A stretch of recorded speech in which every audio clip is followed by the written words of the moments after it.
Good morning, everybody. My name is Deepa Ramraj. I'm a Rotarian from Rotary Club Palmville, and moderator Kaushik from Rotaract Club of Palmville will also be joining me today. Today, we have two amazing speakers. One is Professor Priti Shrivastava. She's an education specialist and gender focal point, UNICEF, from Jharkhand, and will enlighten us with her expertise in protecting children from violence and abuse with specific focus on child sexual abuse. Parul Sharma from Child Protection Specialist, she's a child protection specialist from UNICEF Jharkhand, and she will help us understand gender as a social construct and its implications on life, as well as what implications it could have in the opportunities for individuals and gender-based discrimination.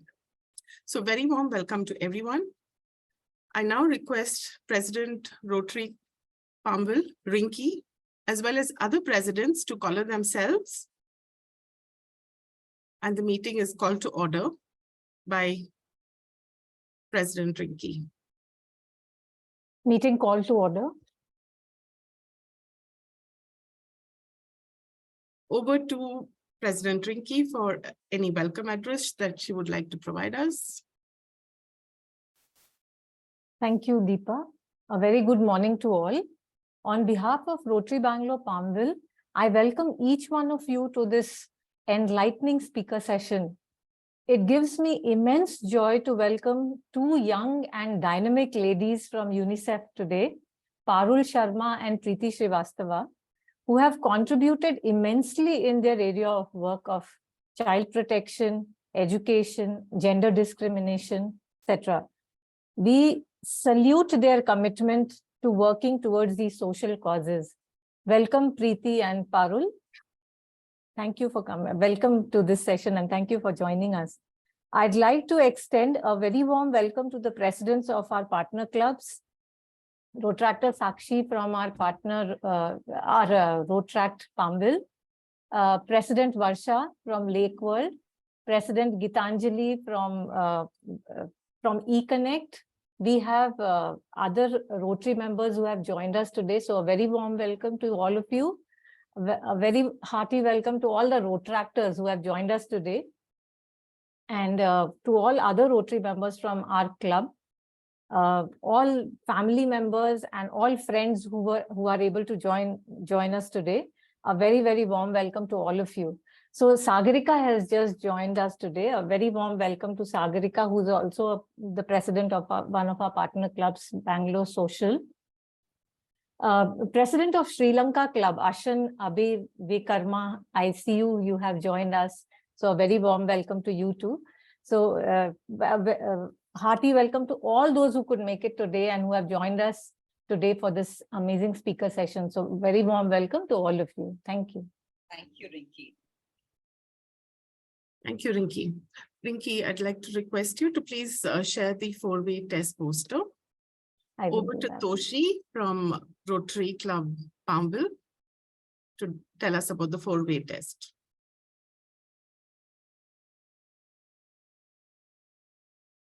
Hello, everyone. I will read out the precursor to the four-way test by Mark DiGiovanni to help us understand the concept of four-way test. During the Great Depression of 1932, Herbert Taylor, a member of the Rotary Club of Chicago, was asked to take over the near bankrupt Club Aluminum Company. Taylor's first order of business was to draft a code of conduct to guide all its business decisions. We know this code as the four-way test. Club Aluminum applied the four-way test to all its business dealings. It declined business that failed to meet the test. The company thrived as a result. Rotary International officially adopted the four-way test in 1943. When Herb Taylor became the Rotary International president in 1954, he donated the copyright of the test to the organization. The four-way test is delineated as follows, and it is also showed on the screen. The first is it the truth? Second, is it fair to all concerned? Third, will it build goodwill and better friendships? And fourth, will it be beneficial to all concerned when we do things and when we think or when we say or do? Thank you, Deepa. Thank you so much, Toshi. I will now start the introduction of our amazing speakers today. Priti Shrivastava worked with UNICEF Jharkhand as a child protection specialist. She has been working in the development sector since the last 2 decades, mostly on issues related to the protection of children and empowerment and development of adolescents in Jharkhand, Bihar, Rajasthan. She is a postgraduate in social work from Tata Institute of Social Sciences, Mumbai, and did her graduation from Mount Carmel, Bangalore. Parul Sharma is an education specialist and gender focal point for UNICEF Jharkhand office. She also has 2 decades of experience of working on gender, child rights, civil society building, education. Parul has worked extensively to support government's education, gender, and civic participation programs in various states of India, and is engaged in assignment and projects in, again, several states of India on child rights and gender communal harmony. A strong gender focus rooted in intersectional feminism and a rights-based approach has been integral to all her professional engagements. She has presented papers on themes related to equity and quality in education. Her paper on dialogues and discussions for creating shared understanding on gender was selected as Best Published Paper Award by South Asian Special Interest Group, by Comparative and International Educational Society, Toronto, Canada. As gender focal point, Parul is responsible for coordinating gender-related initiatives within the organizational team and ensuring integration of gender lens in programs. Parul is a postgraduate in social work from Tata Institute of Social Sciences. I now request our first speaker, Priti Shrivastava, to tell us about the amazing work she has done and what could be our learning and takeaway from this. Thank you so much. Is my screen visible? Yes, visible. Okay. So thank you so much for this opportunity, and I am very delighted to be here with all of you. What we are trying to cover today in our session is a very, very important area, which we all understand, but probably fail to take enough action to stop it or end it. Sorry for interrupting you, Priti. You might just want to switch on the video. Yeah, sure. Is it okay? Yes, Yeah. it's visible. So yeah, so the topic today is protecting children from violence and abuse. And let me just quickly also start with just a second. With a quote of famous leader of our country, Mahatma Gandhi. I want to just read his quote. I object to violence because when it appears to do good, the good is only temporary and the evil it does is permanent. And this probably sets the tone of the presentation as well and what I'm going to talk today. And the basic premise of my presentation today is no violence against children is justifiable, whether accepted as tradition or just, as a method of disciplining. It is unacceptable and has to end. With this, let me just begin with the base, kind of conceptual framework of what do we mean by violence against children. And I would also like the participants to be interactive and type in, use the chat as much possible. So what is your understanding of violence as such? If anybody can just give quick responses on the chat, it will be interesting. Any quick responses?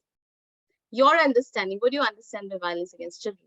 I know Making as a them work, in places which are harmful for them, even though they're underage. Okay. Anyone else? There can be physical abuse, emotional abuse, verbal abuse, sexual abuse, financial abuse. So there are various types of abuse also. So basically, when we talk about violence against children, it is interpersonal, and it kind of captures all kind of harm caused by either physical, sexual, mental violence, abuse, neglect, or even negligent treatment or maltreatment. What does it impact or what does it result to? It actually causes either actual or there is a potential harm to the child's health, survival, development, and even dignity. And therefore, if you look at UNICEF, strategy paper on ending violence against children, we focus in India on child maltreatment, which includes corporal punishment, domestic violence. We talk about peer violence, which is like cyberbullying, bullying, and even cyberbullying for that matter, as a part looking at sexual violence, abuse, and exploitation overall. And therefore, if we talk, what are the settings? What are the settings where violence can happen? So there's no one setting as such, but violence can happen anywhere and everywhere. It could be family, communities, schools, it could be institutions, it could even be online space. And COVID has also proven it. The kind of unsafe this online space has become, and more evidently come up during COVID. Even children on streets or children those who are on move are also very, very vulnerable to violence of any form and kind. And let's talk about some of the evidences from the country, India, where I'm happy that there are many people from various places who've joined. Some of the facts which we often don't hear about is that 1 of 5 adolescent girls have experienced physical violence since the age of 15, and 1 in 3 adolescent girls married, have experienced intimate partner violence. Now, this is again something which is related to child marriage, and therefore the impact of it. One of the adverse impacts of child marriage is intimate partner violence. Another very shocking, kind of data which should shook us all up is every hour 5 cases of child sexual abuses are reported, and you can see the sources I've mentioned in the slide itself. Also looking at the child sexual abuse as another very worst form of violence and abuse that can happen to any child. And in this, 94% of the perpetrators are known to child. In one way or the other, it may be relative, it may be neighbor, it could be cases of incest. So, so it's basically it's a very scary situation if we're not aware enough and we don't take appropriate action. Also, 1 in 3 children in India reported experience cyberbullying. So the more and more online exposure, we also see that the threat and the risk that is there on children. Again, this is a study, it's quite old study, 2012 study, which talks about, abuse. 99% of school children subjected to physical and mental abuse by teachers. Again, mental abuse, emotional abuse is also something which has a long-lasting impact on the child's overall development and personality, as he or she becomes a grown-up individual as well. Even with parents, now teachers and parents are somebody who are very, very close to the child. We find that parents also, use corporal punishment and practices 33 forms of violence and abuse, and that too to children aged below 6 years. So you can understand, the kind of I don't know, is it the traditional practices that we are tuned to, or we never stop and think about what are we carrying forward and what is the impact it has on children. So you can, in this, and this is a parenting study which was conducted by UNICEF, in which it was found that there are 33 different forms of violence and abuse that a child faces by parents, that too at the age below 6 years. So you can, I'll not read out this, but this is just for you to have a glance at the different kinds of abuse that children face, and we talk about impact later on. Okay, So again, moving forward on some of the very specific, data with regard to what is it to violence in very young children. So 3 in 4 children aged between 2 to 4 years experience violent discipline by their caregivers. Now, caregivers could be parents, it could be, if the child is staying in institution, it could be the institutional staff and stuff. And 6 in 10 are punished by physical means. So this is again uh, uh, data which reflects where we are and how much do we need to work more. 1 out of 2 children aged 2 to 17 years suffer from any form of violence every year, and 1 in 4 children under age of 5 living with a mother who is a victim of domestic violence. Now, domestic violence also has very, very severe impact on children. It does not only impact the women, but also children very, very badly. I just want to also bring in here 2 data sets which came after COVID-19 and which actually brought this entire issue of child sexual abuse or child abuse overall at in the limelight. And you all know about Child in India, right? 1098 is a number, emergency helpline number for children, and they received about 92,000 calls in just first 11 days of lockdown about child sexual abuse. So you can understand. And that time it was lockdown, children were at home, and this was the situation. Also, during the lockdown and just post lockdown, what we saw was 95% increase in consumption of child pornography. So again, it reflects or it probably gives an insight of where we as a society are moving towards. Now, something on whether violence happens only in the poor family or with people who are socially or economically backward. It's not so. It is wealth actually does not appear a significant factor. It can happen to a child who is well-to-do or a child who is staying on streets, or it could be any other factor. Children, actually, violence has no relationship with either educational status or socioeconomic status. Not that very literate families won't have cases of violence. Uh, it is so, unfortunately, whereas we feel that education would bring about the changes and bring in those softer human components more strongly. But unfortunately, even in literate families, in educated families, we do see violence happening, with children. And so what is the impact of violence? We heard so much about the data. What is it? How it is? What is a incident of violence? So here we see that the burden of violence, it is intergenerational. It doesn't stop only with the person who is facing the violence. Because as the child grows, there is greater risk that the child would either become a victim or a perpetrator of violence. And it continues. It is basically a intergenerational cycle which continues. And if we want to break it, we need to start and start soon. Violence faced by girls has also a gendered nature. Parul will be talking more about gender-based violence and other stuff, but I just want to bring in here that a lot of patriarchal mindset and the norms that we have in the society also leads to gender inequity and making girls more vulnerable to violence. So when a child experiences violence at home, again, there is a lot of risk that the child falls into. And one of the biggest risks, which again, COVID-19 also brought in surface, was the poor mental health, engaging in drugs and alcohol abuse, or any risky sexual behavior as well, putting the child more in problem and other risk. And we have already spoken about this, that in pandemic, we did find that a lot of children were locked in homes and were being, uh, there were increased incidents of violence. Now, violence against children impacts not only,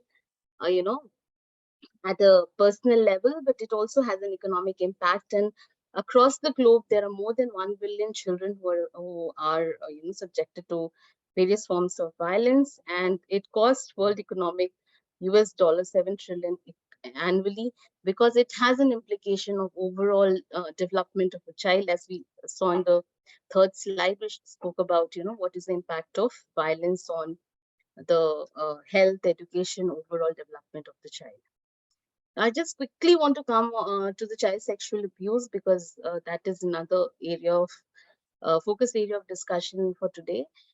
It comprises of any action between child and an adult or older adult, with or without body contact. And it would also be like, exposing one's genital to children, or pressuring them for sex, or even use of pornography, or use of any article or items with a sexual intention.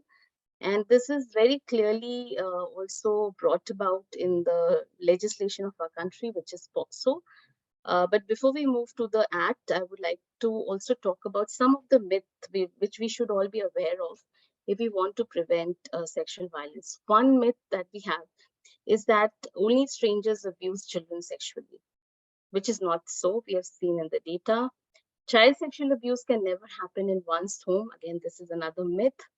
And the third myth, very, very, is prevalent, is that child sexual abuse happens only in poor and problem communities. It is not so. So that is the myth that we should be aware of and take action accordingly. Can anybody tell me what is the full form of POCSO? That is the only and very powerful act in the country to protect children from sexual violence. Can anybody tell me what POCSO is quickly? Have you heard about it? Yeah. You've heard? That's nice. Yeah. Okay. The sexual harassment against minor child is called POCSO. Okay. Anyone else? Okay, let's go to the topic. I'm just being mindful of time as well. The Protection of Children from Sexual Offences Act, POCSO, it came in 2012. And it is a very, very powerful act because it kind of filled in the vacuum which was there in legislation for protection of children, especially boys, from sexual offenses, and even girls from other forms of sexual offenses, which was never earlier in IPC acknowledged or mentioned, for that matter. So what is the salient feature of the act? It covers all children who are below 18 years. And it covers both. It provides protection to both girls and boys against any form of sexual violence, abuse, or harassment. And one important thing is that the age of sexual consent has been raised to 18 years, making all sexual activity with a child a sexual offense. So even if both are minor, we don't use the word minor now. We use if both of them are below 18 years, underage. And if the boy and the girl, and even if they elope or they go away and have a sexual relationship, unfortunately the boy who's under 18 is also can be liable to punishment. And therefore more and more awareness among adolescents is required, so that they are safeguarded and then they don't fall into this act as a perpetrator. It also broadens the understanding of, and it covers the dimension of child sexual abuse in all forms and kinds, because it is not only limited to rape or just penovaginal penetration, but any form of penetration in any private part of the body using any item or anything. So it basically broadens the purview of protection of children from any kind of sexual abuse. And one important thing I want to bring in here is reporting has become mandatory. If anybody comes to know of any child sexual abuse cases, be it in college, be it in school, be it in family, neighborhood, wherever, even the doctor for that matter, it is important for them to report, taking the child and the family in confidence, because the increase in child sexual abuse, one of the reasons is silence around this issue.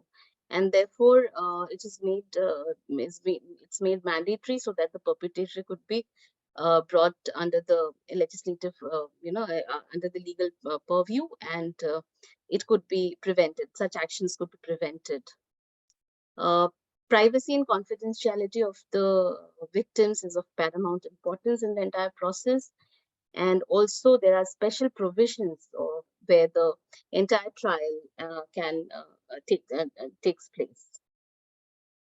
So I will not go much in detail. I'll leave the presentation with you so that you are aware of the key provisions of the law, and if time in question answer, I may take some of these aspects as well. One important thing I would like to bring to your notice here is that there is a lot of hesitance in reporting cases of child sexual abuse. Probably why? Because one has to go to the police station, and then there is a lot of stigma attached to these issues. But it is high time we understand that by taking action or reporting, it's only the benefit that I'm bringing to not only my child but to other children, from preventing this incident to happen in future as well, and also providing this justice to the child.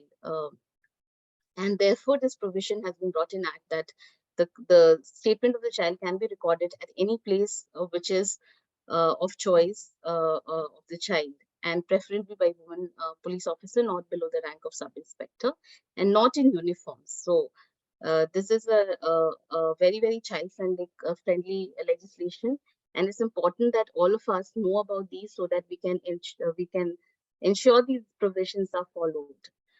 Maybe many a times police officers are also not aware of it, and it's important as a citizen that we are able to take what is rightfully ours as per the provision of the Act. Also, the child cannot be detained in the police station.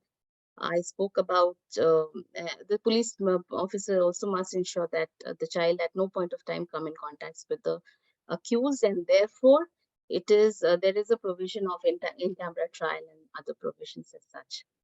And if a person fails to report, there is a punishment. And if the police doesn't record a FIR, there is also a penal provision for that, which is about 6 months of fine or both. So it is mandatory reporting and recording of case as per the Act. There's also provision of compensation to be paid to the victim during the process. And with regard to the female doctors, if the girl is a victim of child sexual abuse and she needs medical examination, female doctor must conduct the medical examination.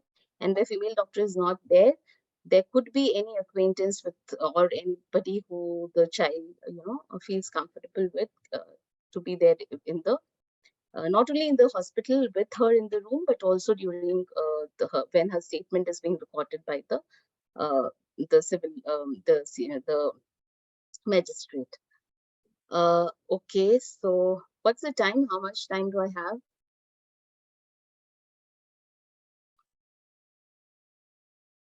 I think you can go on for another 2-3 minutes. Okay.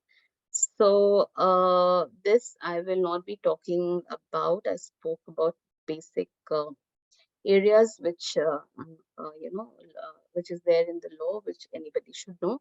So what is the key message that I want to all of us to go away with? One is that violence takes many forms, but it can be prevented if we want to. Second is, as I said, silence is one of the biggest what do you say? It is the reason for the violence to continue, especially child sexual abuse, and therefore it's important to break the silence and talk about it. Child abuse is not okay, and therefore it's important for every child to know how to protect themselves. Simple messages for children are there. A lot of video documentaries are available on YouTube. But as parents, we should start talking about child sexual abuse in a very simple manner, which is understandable to child from a very young age. There's a film called Komal, titled Komal. You can find that in YouTube as well. It's a very, very good film and animation film for very small children. How do you initiate such discussion with them?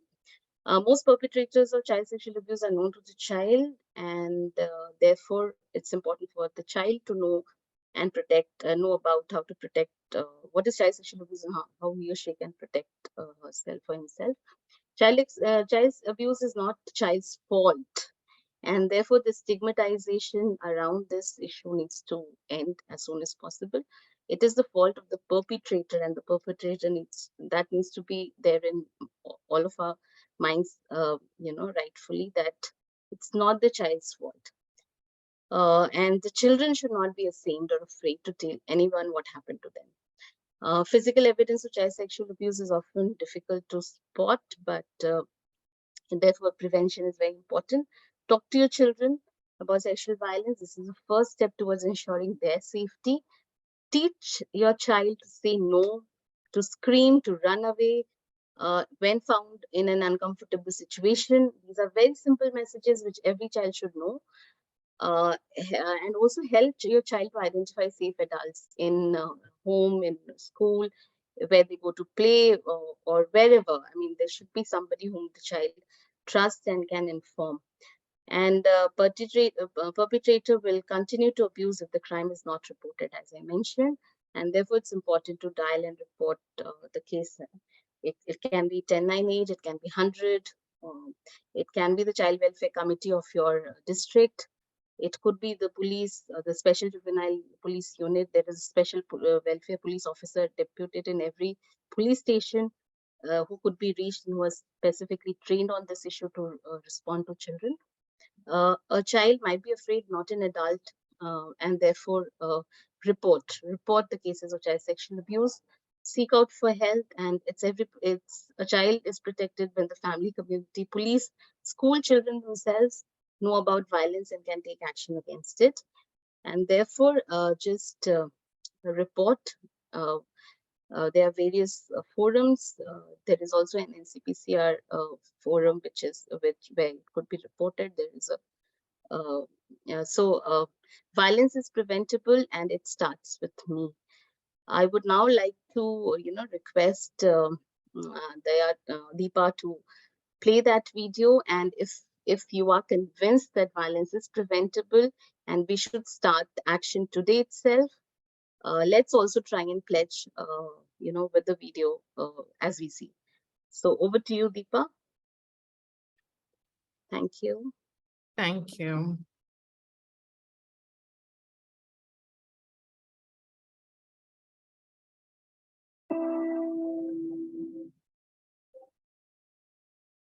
Every single one of us knows that there is violence and that it is perpetrated on the most helpless, fragile citizens amongst us all, children. Every day, our media is filled with news of rape, torture, and violence against children.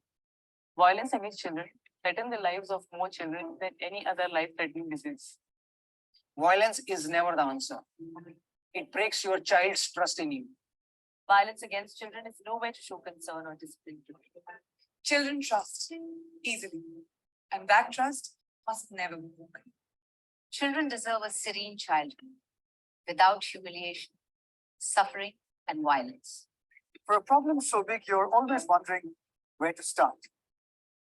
To that I say, stop wondering and act. I pledge. I pledge. I pledge. I pledge. I pledge to break the silence for every child that suffers. I will do everything I can to protect and nurture every child. I pledge to speak up and act when I find a child in trouble. I pledge never to turn a blind eye to any child in trouble. It starts with me. It starts with me. It starts with me. Starts with me. It starts with me. It starts with me. It starts with me.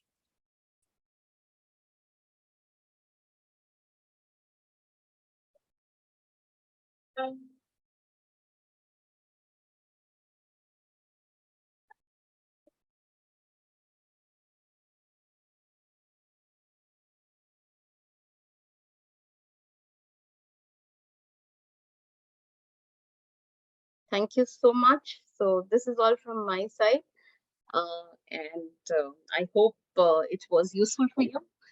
And each one of you who is present here will take this message forward, and it's a joint responsibility for all of us to ensure that every child is protected from violence, be it physical, emotional, sexual, whatever it is. They need a happy childhood, and we all are responsible to them. Thank you so much. Thank you. Thank you so much. That was Priti Shrivastava. Now over to Parul Sharma, who is an education specialist and gender focal point for UNICEF from the Jharkhand office. Over to you, Parul. Thank you. I think I'm just trying to share my screen. Let me just. And I think Priti's presentation really set the context of understanding and unpacking gender, because even in context of the child sexual abuse and violence against children, gender plays a very, very important role.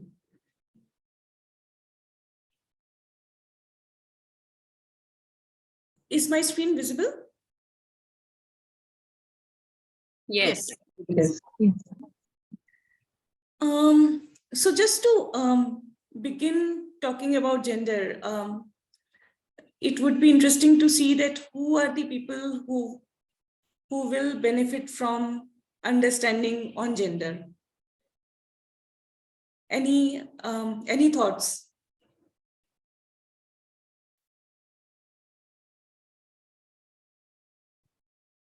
I think all parts of our society, everywhere, almost companies, our homes, our schools.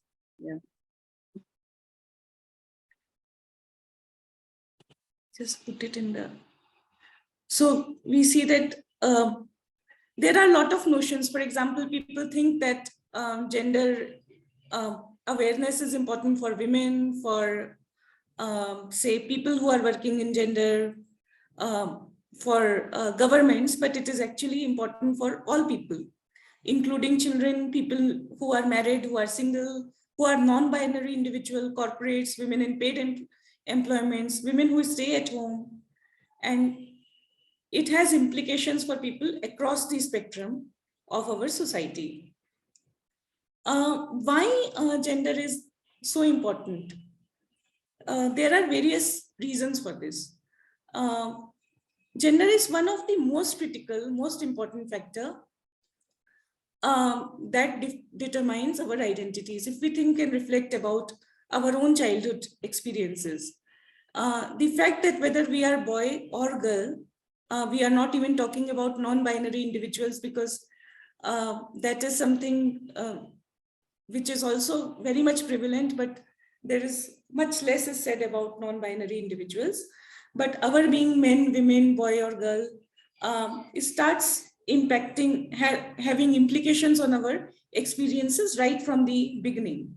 The way we define ourselves, the way we express ourselves is all shared by our gender identities.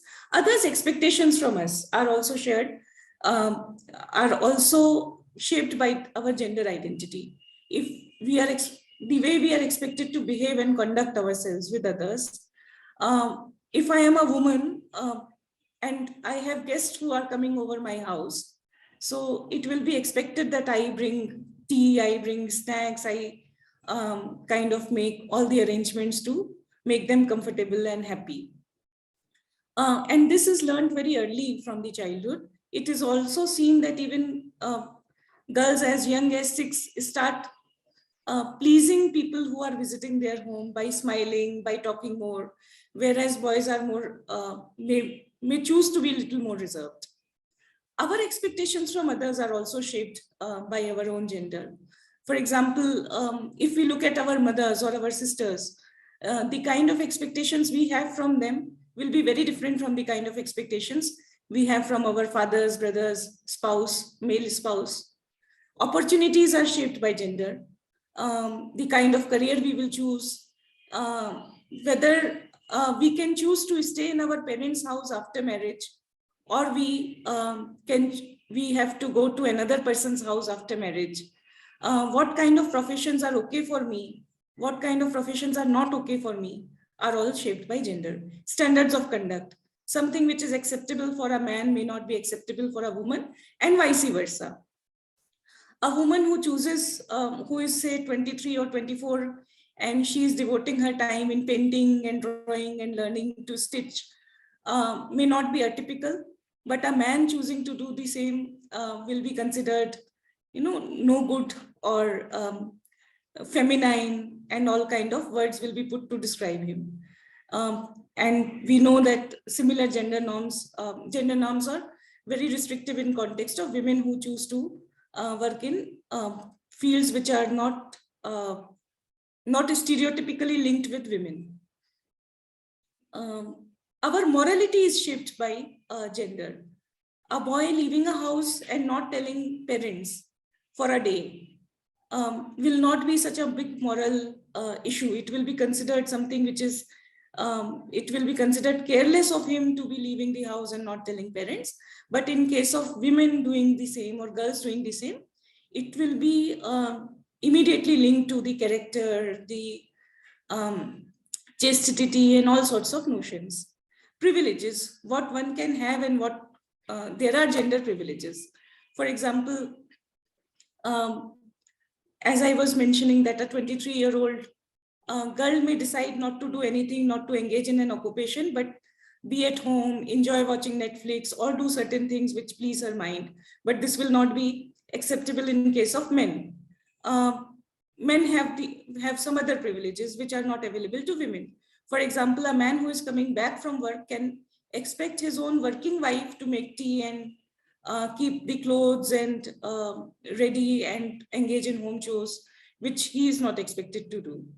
Men can have privilege to keep, buy or sell property, to engage in financial decisions, which women may not have. And the kind of fears one has are also shaped by gender. Fear of public spaces, going out alone at night, fear of being abused, suffering from violence, are all linked to gender. Similarly, fear of not getting a job is something which men face a lot because of the way social expectations about gender roles are shaped. So aspirations, right from the beginning, the kind of aspiration girls and boys have about their future life are also shaped by gender. So these are some of the ways in which gender really impacts our entire identity. And I have seen my younger cousins, my nieces earlier, who would say that, you know, whether they will work or not work will also depend upon the kind of person they are getting married to. So, so this shows that how aspirations are actually shaped by our gender roles.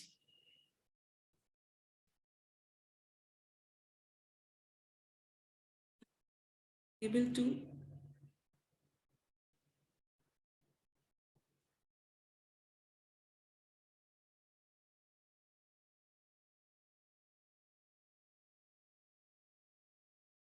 still seeing my screen? Yes, we can see. Yes.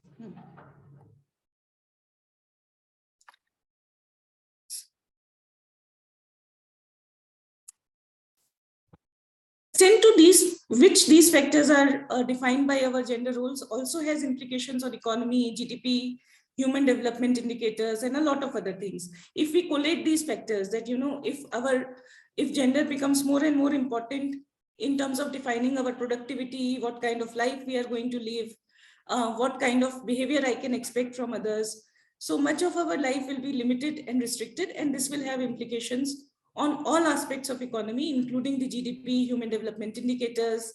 If we look at the countries where the gender norms are very, very stringent and girls are not allowed to study beyond a particular class, we will get very few women professionals and qualified women to enter the economy. The entire economy will be stuck. The healthcare facilities, if the healthcare system is not having sufficient number of women and men as workers, will be stuck. There are implications on anemia, the health indicators, because if women are not allowed to complete education and have and attain a certain age before they are getting married, this will definitely have implications on the reproductive health status of women, and will also have implications on children being born, whether they are men or women, boys or girls. Some of the facts, how gender discrimination harms women, it is quite known. One can look at some statistics which is easily available on net. There one extreme form of gender-based discrimination is the phenomena of missing women owing to sex-selective abortions in India and China. Particularly in India and China, it is also emerging as a trend in Canada amongst the Indian communities who are living there. The fact that we have all this notion about parents really wanting to have their children, parents loving their children, parents being protector of their children.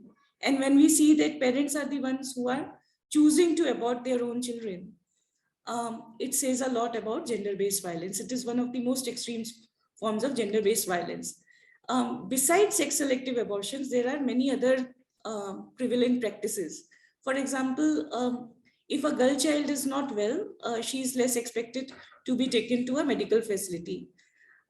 We know, and when we are working in UNICEF, that there are facilities which are especially created for extremely sick newborns, which are called SNCUs. And these are the facilities where we see there is overrepresentation of boy children and underrepresentation of girl children, because many parents may not be choosing to take their female children to a facility. What kind of implication it will have on boy child are also to be looked into, because such kind of discrimination is not very positive for boy children, because they end up being burdened by parents' expectations. They are only being valued because of their ability to earn money and support their parents in their old age. And they are only being valued because of the existing patriarchal social notions, not because of any worth which is inherent or intrinsic to them, and not because they are children of the parents and parents love them. So this is another thing to be looked into. We know that, as I was discussing earlier, that rates of anemia much higher amongst women and girls in India and many other Southeast Asian countries. There is some degree of gender parity which we have achieved in India in context of the elementary level enrollments, because of government's policies for providing free textbooks, free school bags, midday meals. More parents are deciding to send their girl children to school. Nevertheless, the number of men and women who are completing 10 or more years of schooling, there is still gender gap, and there is gender gap in context of the higher end technical education. This gender gap is also become self-perpetuating, because when girls are less likely to get higher end technical education, they are likely to work in low paid jobs or not get employed, and then have lower position within household and the society, and then this becomes cyclical. Gender pay gaps and motherhood penalty are a global phenomena. Gender pay gaps, we look when you look at data from US, you will realize that equally qualified woman will be earning 80% of the total salary which will be earned by a man. And there are various kind of justifications which are given for that. But when you look at the survey, then this comes out very clearly. In India, the data is much less available in context of to look into the pay gap, and we don't have figures for the unorganized sector where this pay gap will be much more high. Motherhood penalty is a phenomena which is being spoken about worldwide, and it is said that women who choose to become mothers are kind of discriminated against. They are not hired despite being qualified. People often think that because they are mothers, they may be spending more time with their family and may be less available for the job. It is also observed that a man who is choosing to have a child is more likely to get hired, is considered more responsible and dependable, whereas a woman who is choosing to become a mother is often discriminated against. Fewer than 15% of the agricultural landholder across the world are women, and 85% are men. Now, women are responsible for more than 75% of the farm labor and everything which is done in the farm. And data shows that they spend much more time in the farms than men, but nevertheless, they are much less likely to own agricultural land. And again, whether you own or not own land also has implications on your ability to seek credit facilities and benefits from lot of schemes which are there to encourage entrepreneurship. There are 24 million child brides in India. 1 in 3 women face violence within the families. Priti had already shared data about the adolescent girls who are facing violence. Intimate partner violence is something which is prevalent across the world, and it is very, very painful a phenomena because men and boys are considered to be protectors of women and girls, and family is supposed to be a safe place. But looking at the statistics related to intimate partner violence, which is also an understated statistics, one may like to assume that family may not always be the most safe place for women. Weekly hours which are put in domestic unpaid work by women globally are more than men. And in Southeast Asia, this is much more higher. In India, it is especially very high. Women tend to spend 10 to 12 additional hours per week in home chores, even if they are working, in comparison to men. Now we looked at some of the statistics which was showing that how some of the data, some of the trends which show how women are disadvantaged. Are men being benefited by the gender inequity? Perhaps no. Men are more likely to kind of die in road accidents than their female counterparts. And many of these road accidents are also emerging from the notions of toxic masculinity. For example, look at the case of a boy who is not academically doing very well. The boy is not having any special training. At the same time, the family expects him to be a man and the boy and shoulder the family responsibility. The social norms expect him to be brave, not to seek help. So, and he's seeing that girls are ignoring him. He's not getting attention from women and girls. He has been taught that, men are supposed to control women, but he is not having that space where he could control women. And this kind of exaggerates the sexual jealousy, it exaggerates the feeling of inferiority, and this often results in behaviors which go in conflict with law, which also involve deliberate self-harm. These are the behaviors which also instigate him, when you are not being valued as a man, you try to demonstrate masculinity in various ways. One way of this could be, rash driving or engaging in drug abuse. Mard ka bachcha, jab tak daru nahi piyega, tab tak mard kaise banega? So these are the things which, towards which men are likely to be drawn. Child sexual abuse is also one phenomena which gets completely ignored in terms of the boys and boy children, and is often trivialized because girls' sexual abuse in context of girls is associated with the issue of family honor. हमारी लड़की के साथ कुछ हुआ तो हमारे परिवार का नाम खराब होगा. In context of boys, this notion is not there. Even to accept that boys are vulnerable does not fit with the concept of patriarchal society. Patriarchal society thrives on this myth that men are all powerful, men can control, men have control over things, over resources, over their bodies, they are brave. So even to acknowledge that the boy child is vulnerable to abuse, the boy child is vulnerable to exploitation, does not fit well in the context of the patriarchal world. And so many of the boy children suffer in ignorance, suffer in silence, and get abused for a long time. There are high instances of male-to-male sexual violence, which often which you do read in newspapers when you look into the cases related to custodial deaths. You look into cases related to violence between two communities.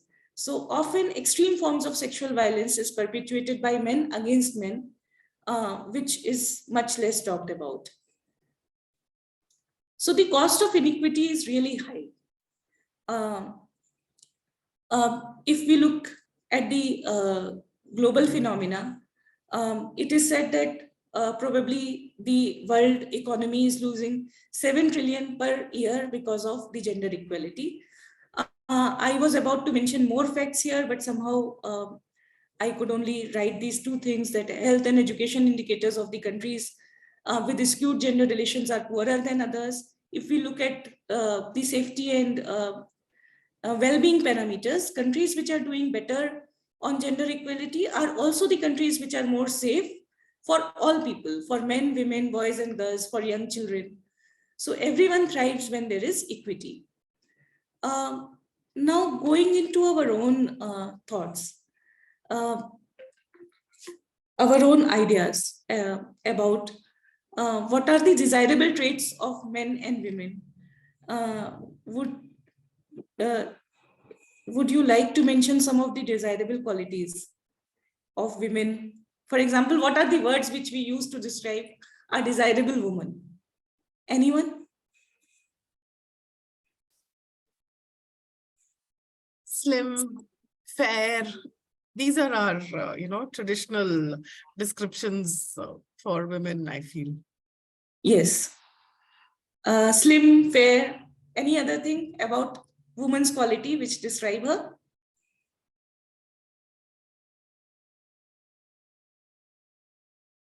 She does the housework very well.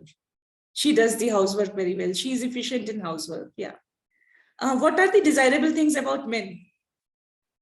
What are the words we use to describe good men?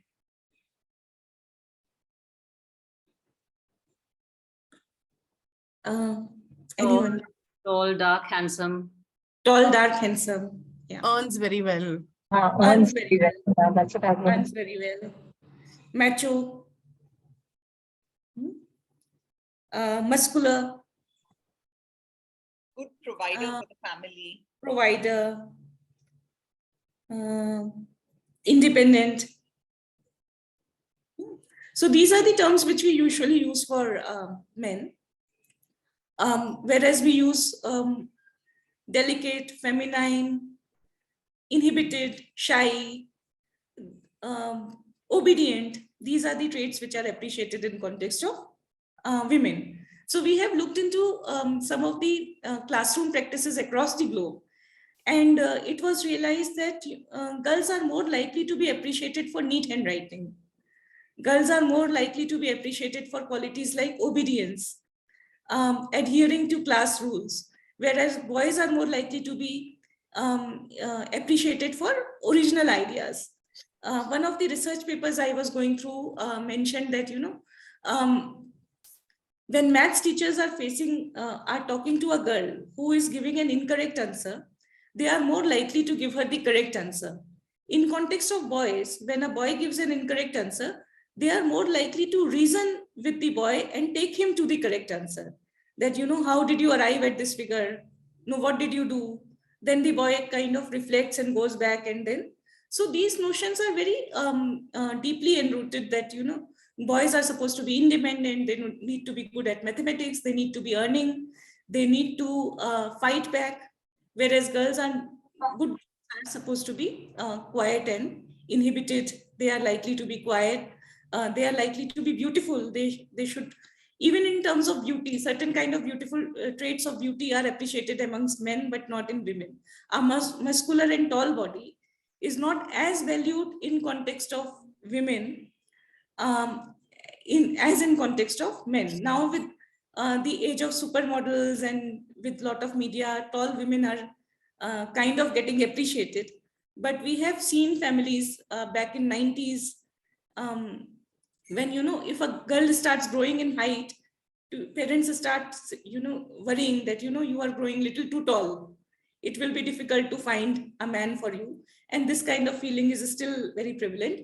And the very fact that you have to find a taller man than her reinforces that you have certain expectations, even about the shapes and size of women.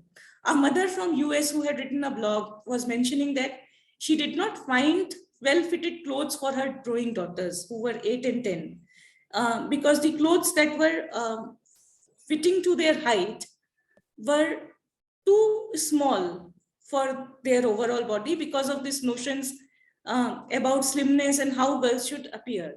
So she looked at it from the point of view of biology, and she said that, a 10-year-old boy may be smaller than a 10-year-old girl. because of the way girls and boys grow differently. Girls start growing faster.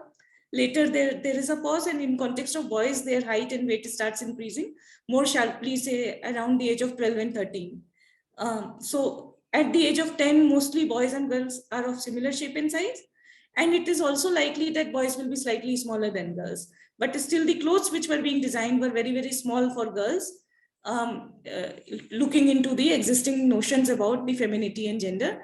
And this mother ended up starting her own store for the clothes to get appropriate clothes for her girls.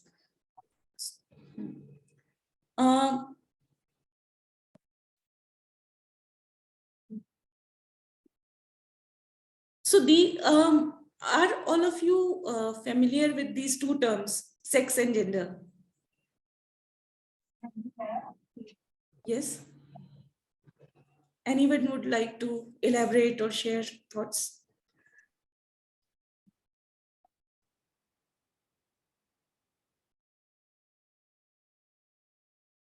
So sex, these are two notions. Whenever we talk about gender, the two terms which we come across are sex and gender. Sex is something which is given, which is by birth, you are born a woman or you are born a man. If you are born a woman, you are likely to have particular kind of reproductive organs. If you are born a man, you are likely to have a particular set of reproductive organs. And then there are various people who do not fit strictly into any one category of the gender. They may have reproductive organs of male and female. They may not have very clearly defined reproductive organs of either of the sex.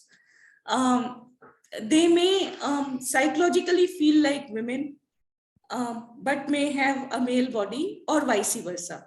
So the people with various gender identities are called non-binary individuals. But sex is given, it is there by birth.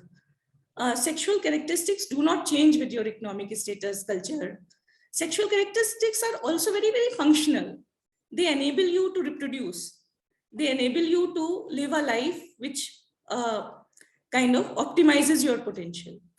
But then around this sex, there are a lot of other differences which have been created, which are called gender. And now gender is a social construct. It is not biological. Now, if there is a woman who is having very square face and a very muscular body, and but has all kind of characteristics of woman, like she has breasts, she has the reproductive organs which make her fit to be a woman, is as much a woman as a woman who is having long hair, narrow face, rounded face.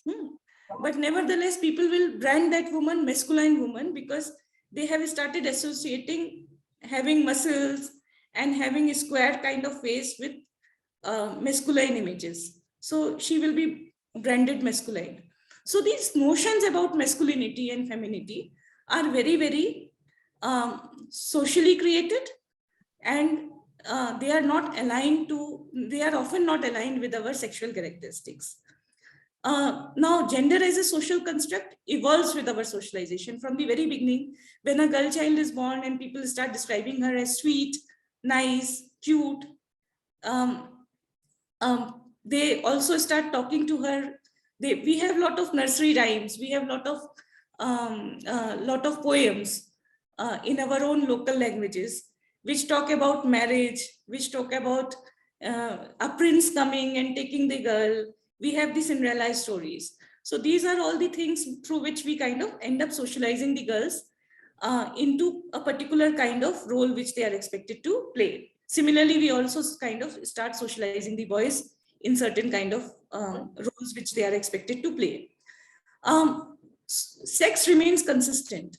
If you were born a woman 200 years ago, then also you will have same kind of bodily characteristics. If you are born a woman now, you will have same kind of bodily characteristics. But in context of gender, it changes.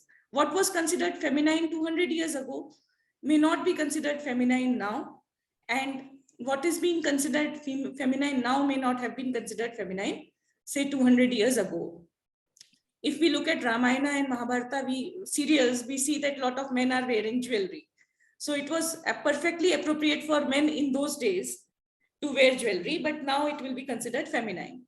Men having long hair was quite prevalent at one point of time, but now it will not be considered appropriate. Similarly, women wearing tight-fitted pants would not have been considered feminine in Victorian Europe, but it is pretty much feminine now. So the notions about masculinity and femininity change over a period of time. Now, sex is very, very functional, whereas gender is linked to power relation. It is not just that men and women are different. Men have short hair, women have long hair. Women are sweet, men are confident. It does not end there. It is also linked to a lot of power relations, which men are expected to enjoy over women. So this is all governed by the phenomena which is called patriarchy. Patriarchy is a social system and which is running since ages, which places men, but not all men.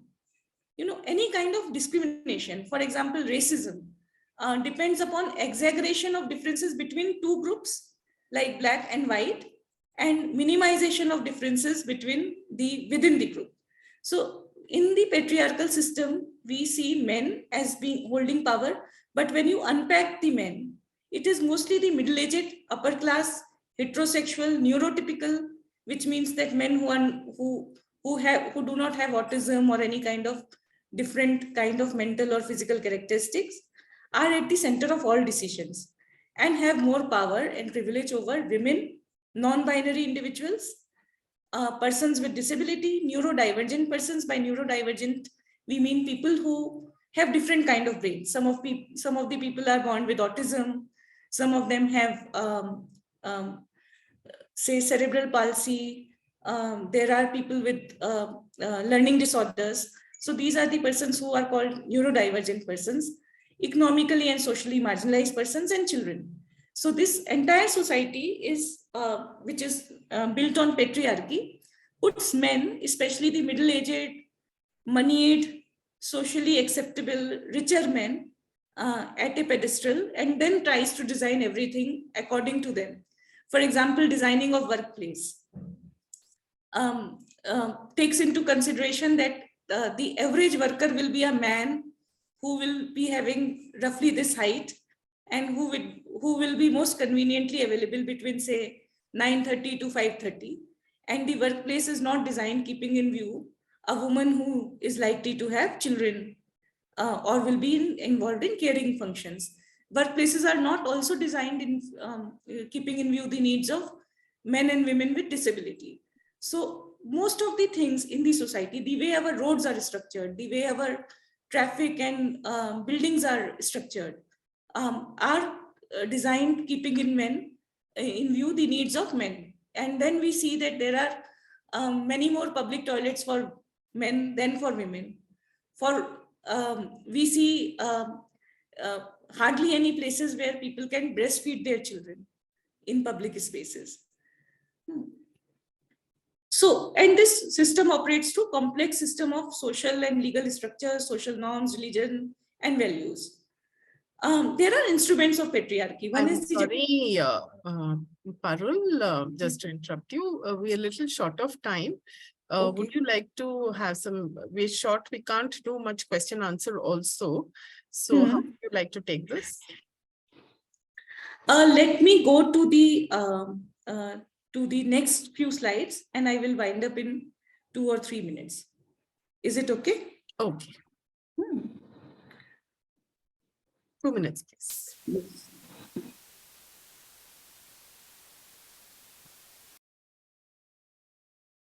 So when we talk about patriarchy as a system, it bases itself on a lot of things which are related to body and sexuality of women. One is the restriction and preoccupation with women's dress, which kind of symbolizes this. The other is that it is very important for women to clearly state their marital status so that you know that to whom this woman belongs to, who is the owner of this woman. So you have notions about Mangal Sutra, you have notions about various kind of marriage symbols which are prevalent across the societies. There is also a concept of patriarchality, that a woman has to change the place after marriage and go to her husband's place or live with husband, instead of it being the other way around. And then it also operates by kind of blurring the boundaries between consent and forced relationship. Have you ever wondered that why people call these police, when they take action against the eve teasers, so-called eve teasers, we don't use the term eve teasing, but gender-based harassment, they call it Operation Majnu. Majnu never used to harass Laila, or Romeo never used to harass Laila. But all our operations which are designed to punish those people who are engaged in harassment are called Operation Majnu or Operation Romeo and these kind of terms, so as to blur the gaps between consent and forced relationship. And it is assumed that, girl is a family's property. So whether she is being violated or whether she on her own consent going with another man, it is the loss of family's honor. And hence we call all these operations like this. Virginity before marriage is something which is considered very important. Fidelity within marriage, especially for women, is considered very important. So these are a few ways in which patriarchy kind of reinforces itself. And I wanted to elaborate, because we don't have time, that how it shapes our expectations about success and failure. For example, a man choosing to marry a woman who is better employed than her is not considered something which is very successful. A woman who is extremely qualified and is going to marry somebody who is less qualified than her is not considered success. But a woman who is leaving her job, her studies, and getting married to a rich MNC, a person who is working in an MNC, will be considered a model of social success. Gender relations change because of various factors like economic shifts, political situation, legal structures. We can discuss a lot about this. Contraception is one of the major things which brought really a lot of change in the gender relations, because it allowed women to choose the number of children they can have and and the time when they want to have children. Now these things are given.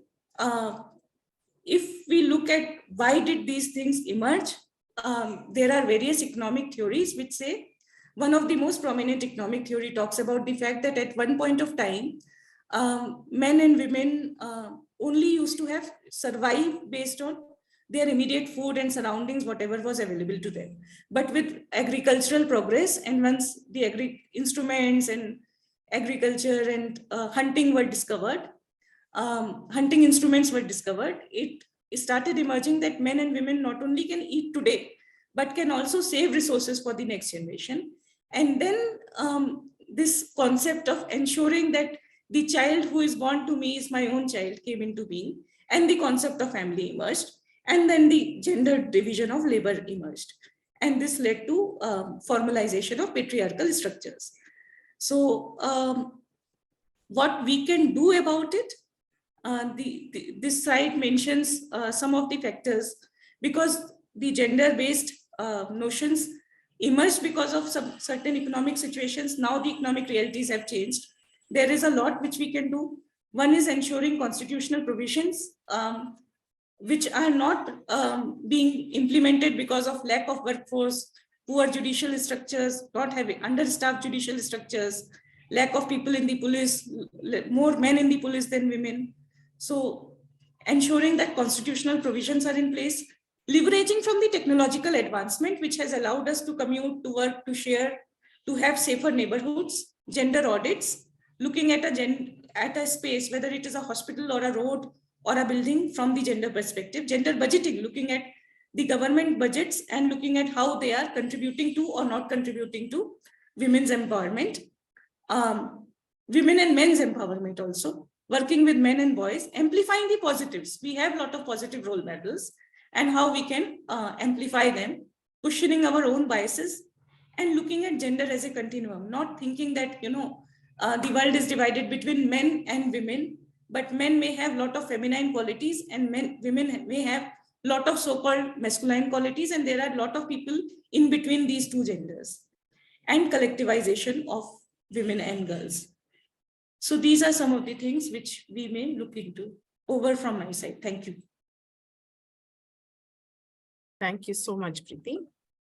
Over to Rotaractor Kaushik. Thank you. Good morning, everyone. I'm Rotaract Kaushik. I'll be taking the Q&A session.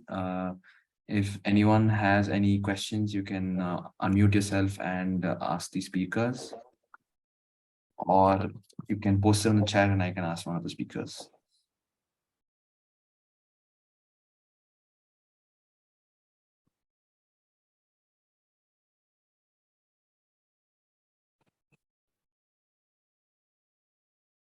While we're waiting for the questions, I recently visited Rajasthan, and my husband could not attend an event over there. So the men folk and the women folk were so surprised.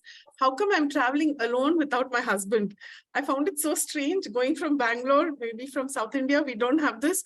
Whoever represents the family is welcome. They were very shocked. How come your husband hasn't come? You must be joking. He must be there with you. It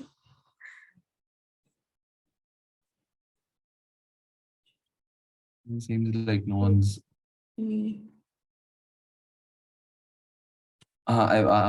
One person has asked what is the scope of your work for Ms. Priti Shrivastava? Yeah, so basically, I think I'm audible, right? So, yes, you're audible. Our scope of work is ranging from policy advocacy to capacity development of all the stakeholders. We engage with adolescent girls and boys, children, caregivers, parents. So it's a wide range of, engagement that we have. And we also focus a lot on generating evidences from the ground to be able to influence the policy appropriately. And yeah, so it's basically looking at because I work for child protection, the major area of my work is on strengthening the implementation of the legislation's various law which protect children, and also increasing awareness and capacities at the ground level of of the children, of parents, of service providers. Yeah, improving their life as much as possible. I have a I have a question. Yeah, sure, go ahead.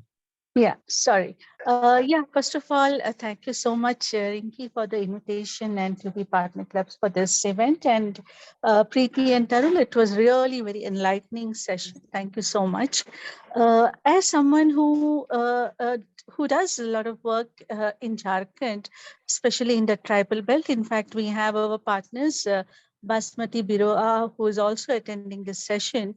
I have a question about POSCO, especially with regards to some of the violations that happens in the tribal belt. Okay, because of the situation, because of the condition they are in these belts, how you think one can go around addressing these issues and how they can bring it to the law, because they're so scared to open up, like even about small incidents.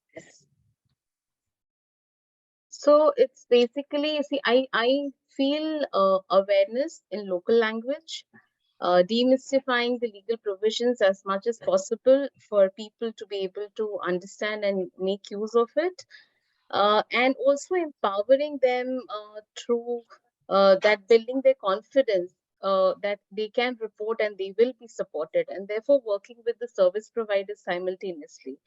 That how should their response be if anybody approaches them, because even the service providers, the duty bearers, they are bound by by the laws to act in a particular manner.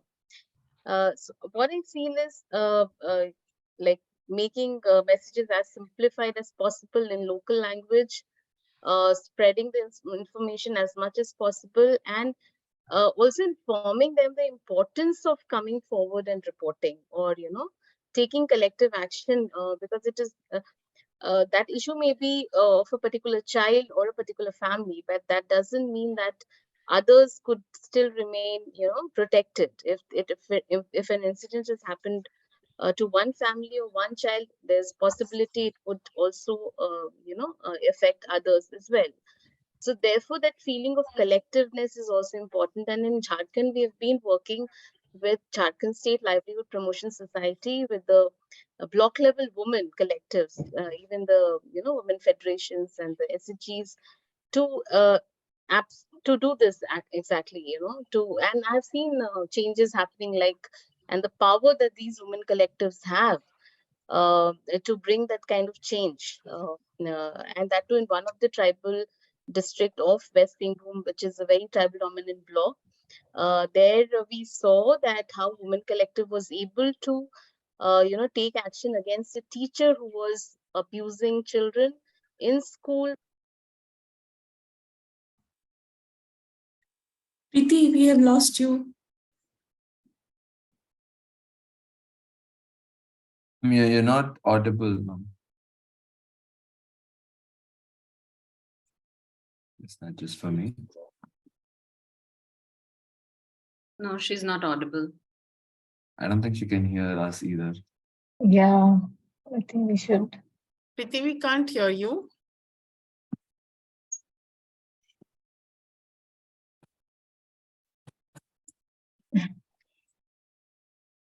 We still can't hear you. Okay, go ahead, Kaushik. No, we can't hear you. Can we read out some relevant postings on the chat group? Yeah, Kaushik, maybe you can do that. One more thing, Rinki, is it possible to share the contact details of Priti and Parul on the chat box, please?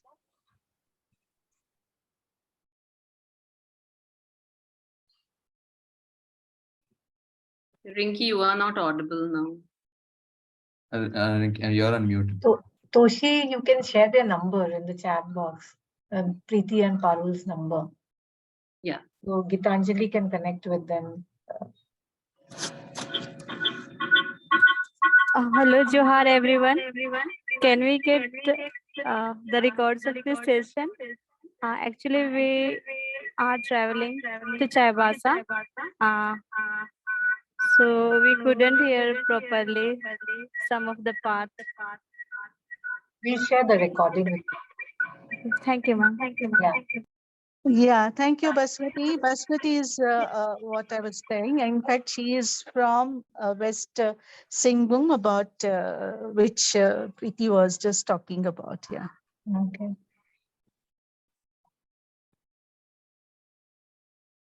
So just adding to what Priti was already mentioning about how to start taking action. Sometimes movies become a very powerful tool to help people break free.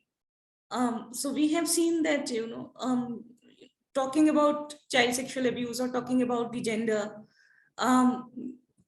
may help people, but when they see the visuals and they, then they get a clarity, this is abuse and this is how this character responded in such kind of situation. And when they see that there is another character in similar situation, they are much more likely to seek help.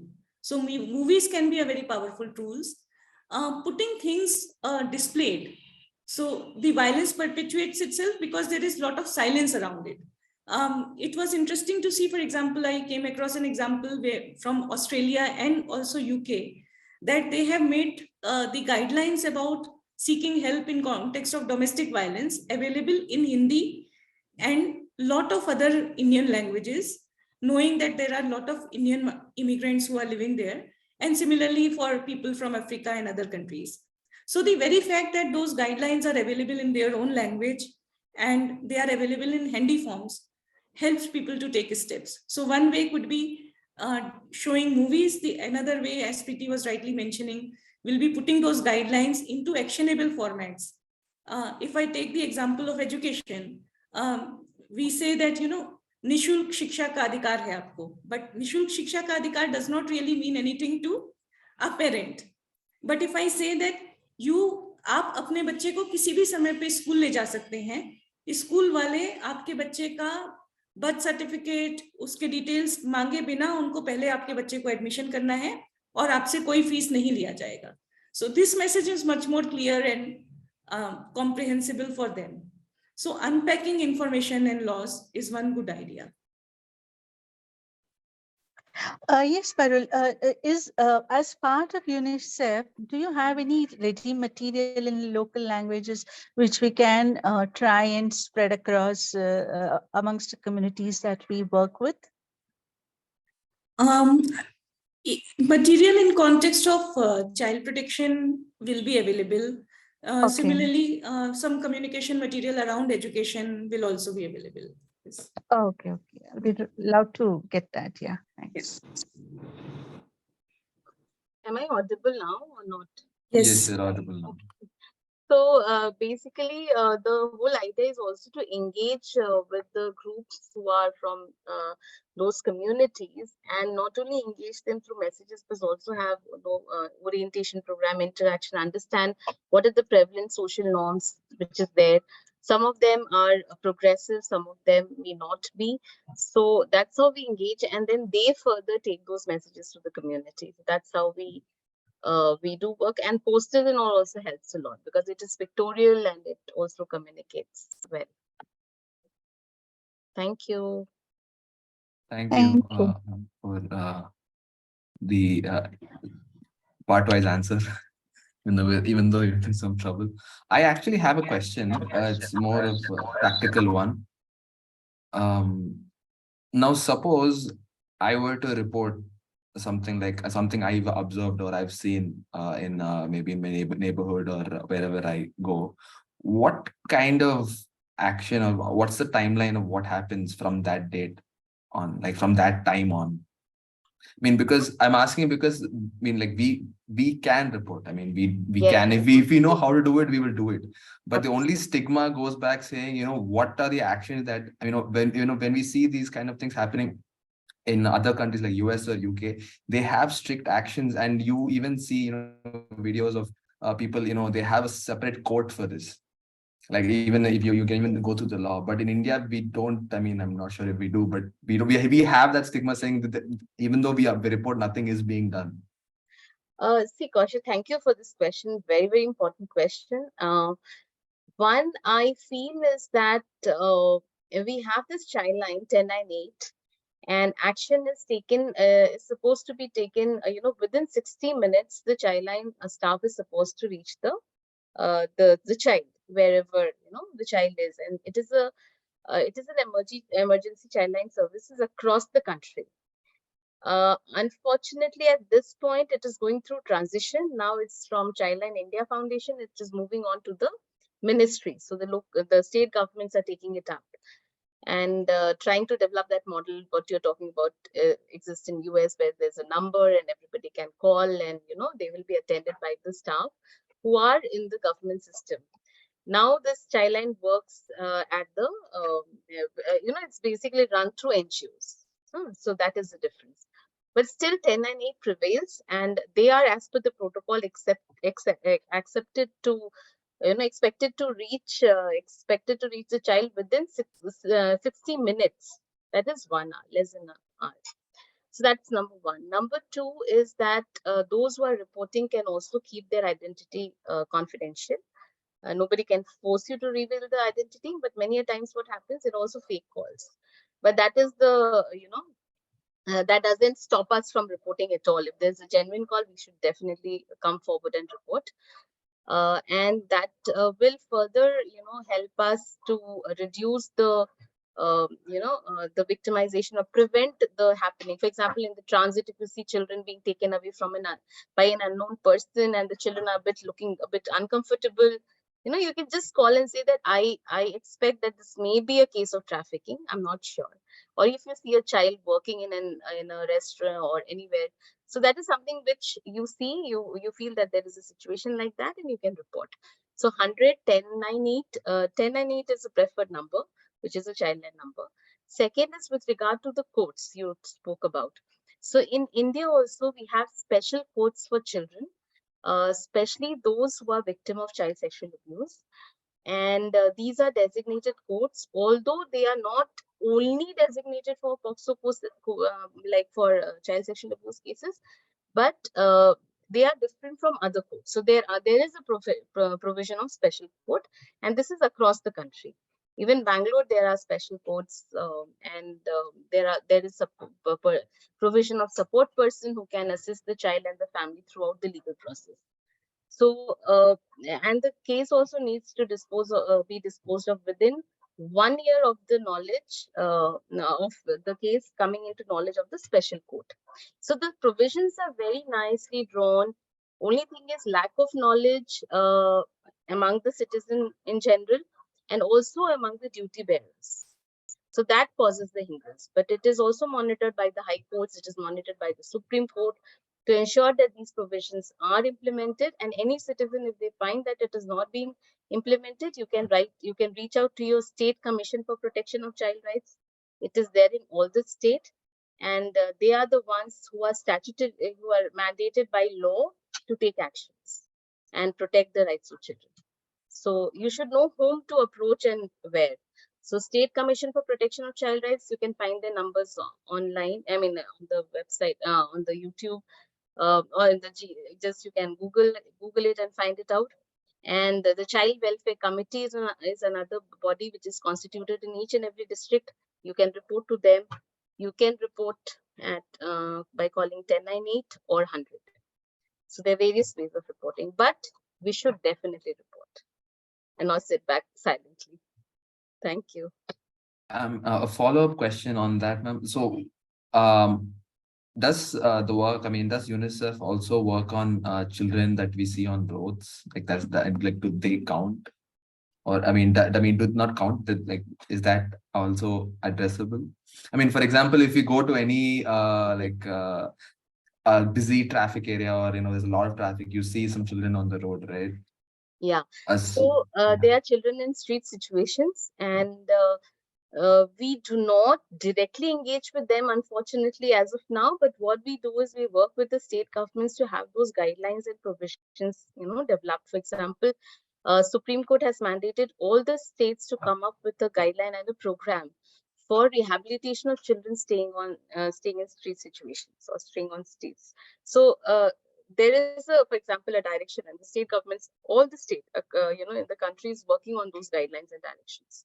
And so UNICEF provides those technical know-how, bring in the expertise to help the government draw those policies, which is implementable and which can be beneficial for children.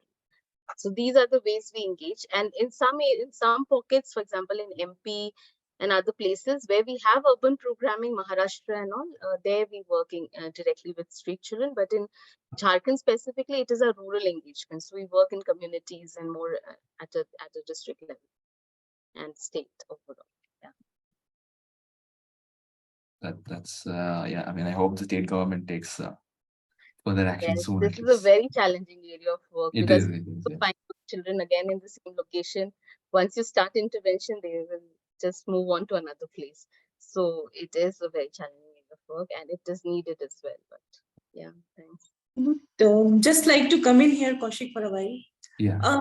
This part of my presentation was also talking about, which I skipped, was also talking about how this cycle of gender and violence and child rights is perpetuated because the system is knowingly kept dysfunctional.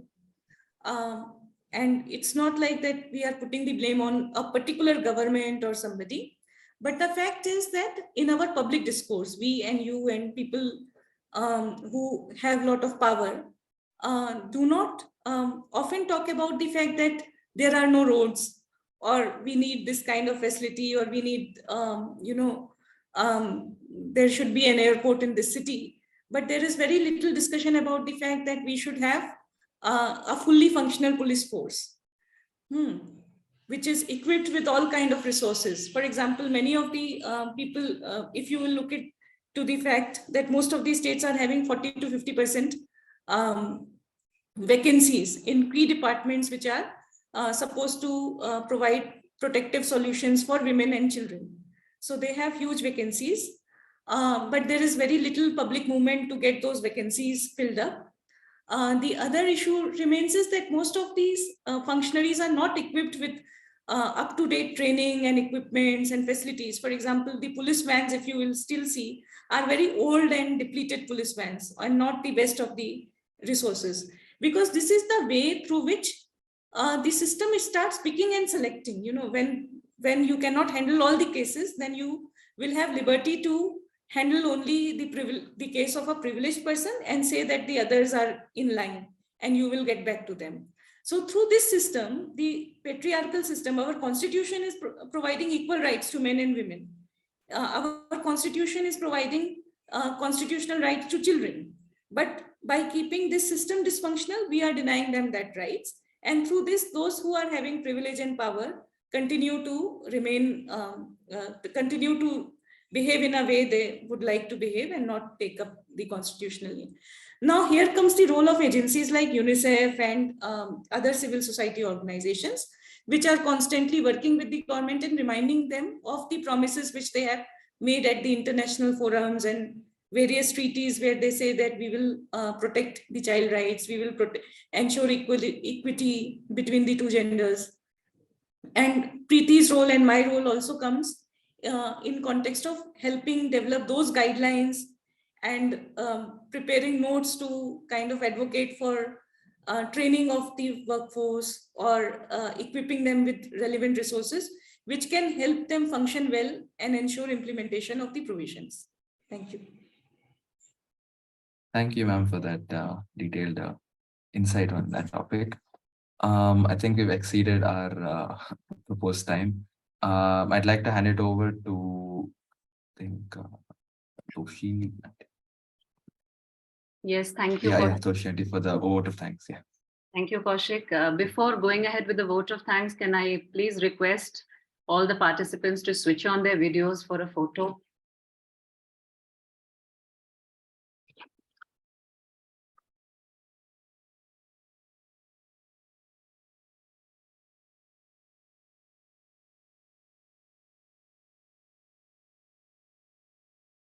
Thank you so much. Wear gratitude like a cloak, and it will feed every corner of your life, says the famous 13th century poet Rumi. It gives me immense pleasure to express heartfelt gratitude on behalf of Rotary Bangalore Palmville to the speakers Priti Shrivastava and Parul Sharma for giving us an amazing insight into child sexual abuse and gender as a social construct. The session was outstanding, interspersed with many learnings and profound takeaways. The staggering data and the analysis around it provided by both the speakers speaks volumes about where our society is today. What remains is hope. Hoping against all odds that our endeavors collectively alleviate and transition us and the society towards betterment. I would also like to extend our gratitude to our partner clubs. A big thank you to President Rotarian Varsha Khare, Rotary Bangalore Lake World, President Rotarian Sagarika Ghoshal, Rotary Bangalore Social, President Rotarian Sudha Suresh, Rotary Bangalore Manyata, President Rotarian Geetanjali Dhar, Rotary eConnect, President Rotarian Tejaswini Jaisimha, Rotary Bangalore Downtown, President Rotarian Shankar Kumar Pathak, Rotary Jamshedpur Midtown, President Rotaractor Ashan Abe Vikrama, Rotaract Singer Sri Lanka, and President Rotaractor Sakshi Goel, Rotaract Club of Palmville. Last but not the least, thanking our hosts, Rotarian Deepa Ramaraj and Rotaractor Kaushik for outstanding moderation of the event. A big thank you all to the audience today who could make it on a Saturday morning. Thank you and wishing you a superb weekend.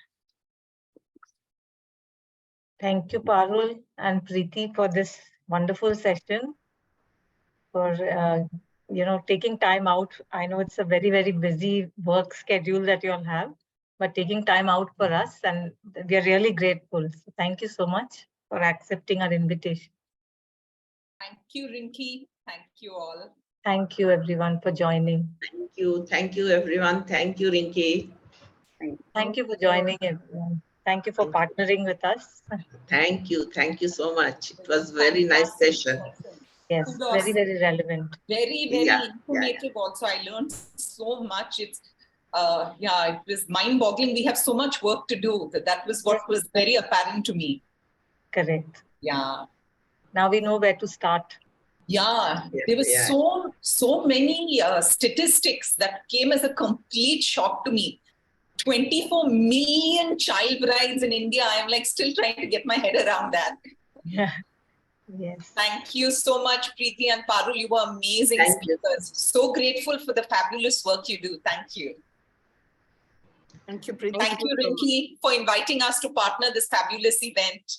Thank you for partnering with us, accepting our invitation. Okay, bye-bye. Thank you, everyone. Bye. Bye.